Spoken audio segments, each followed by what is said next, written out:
August 16th. Vasistha continued.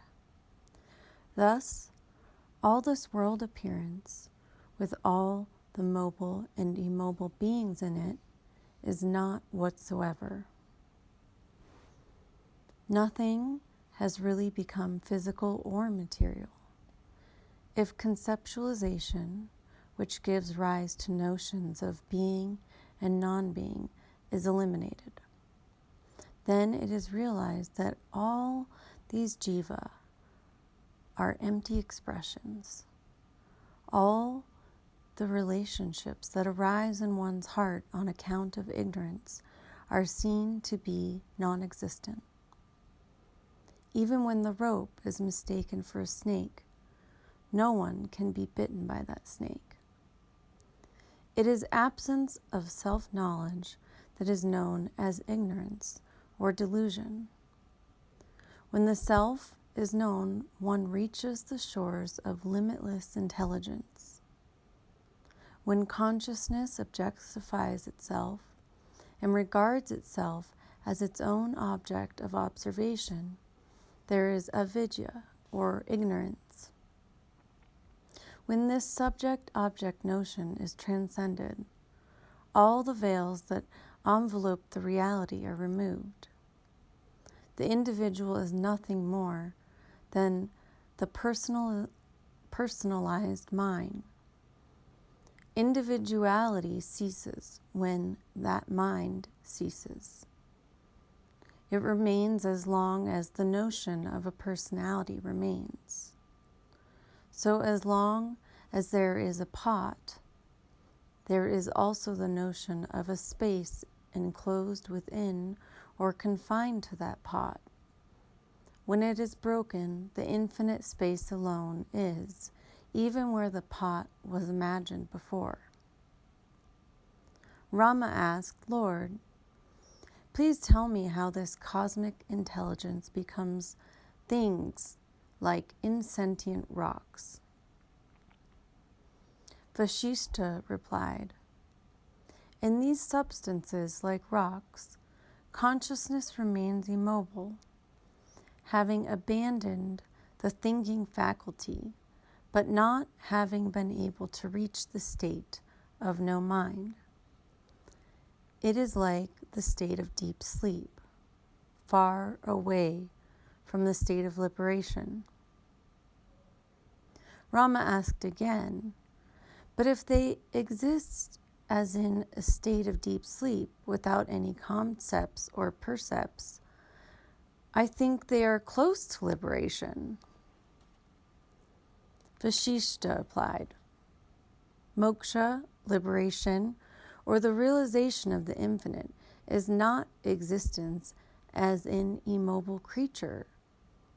Liberation is attained when one arrives at the state of supreme peace after intelligent inquiry into the nature of the self, and after this has brought about an inner awakening. Total freedom is the attainment of pure being after all mental conditioning is transcended consciously and after a thorough investigation. The wise ones say that one is established in pure being or Brahma only after one has investigated the nature of the truth as expounded in the scriptures in the company of and with the help of enlightened sages. On August 17th, Vasistha continued. As long as psychological limitation and conditioning remain in the heart, even in their subtle seed state, it should be regarded as the deep sleep state. It gives rise to rebirth, even if a state of tranquility is experienced and even when the mind appears to be self-absorbed. It is an inert state and is the source of unhappiness. Such is the state of the insentient and immobile objects like rocks. They are not free of self-limitation. They are not free of vasanas, but self-limitation is hidden and latent in them even as flowers are latent in seeds, which later on sprout, grow, and yield flowers. Where the seed of Vasna exists, that state is like deep sleep. It is not perfection. When all Vasna are destroyed, and even the potentiality of the Vasna does not exist, that state is known as the fourth state. The fourth state is the transcendental state, beyond waking, dream, and deep sleep. It brings about perfection.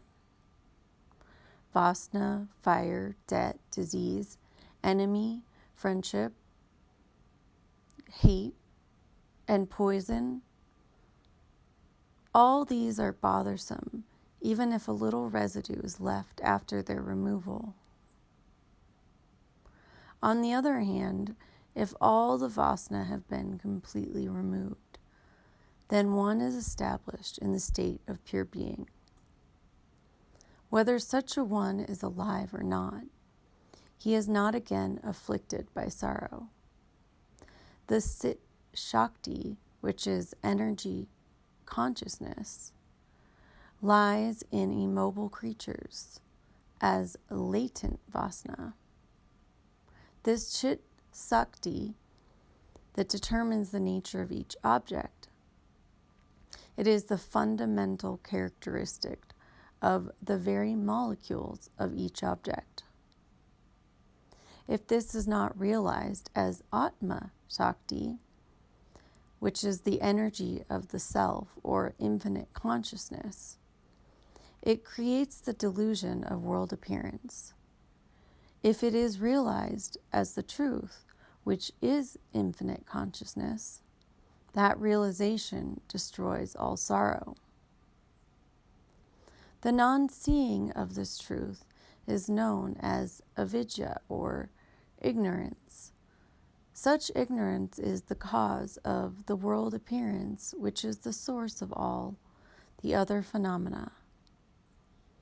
Even as the arising of the first thought disturbs sleep and ends it, the slightest awakening of inner intelligence destroys ignorance.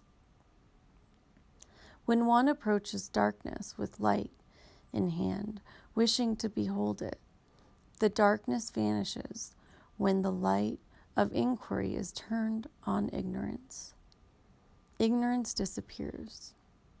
When one begins to inquire, what is I in this body composed of blood, flesh, bone, at once ignorance ceases to be. That which has a beginning has an end. When all things that have a beginning are ruled out, what remains is the truth, which is the cessation of avidya, or ignorance. You may regard it as something or as no thing that is to be sought, which is when ignorance has been dispelled. The sweetness one tastes is not experienced by another. Listening to someone's description of the cessation of avidya does not give rise to your enlightenment. Each one has to realize it. In short, avidya is the belief that there exists a reality which is not Brahman or cosmic consciousness.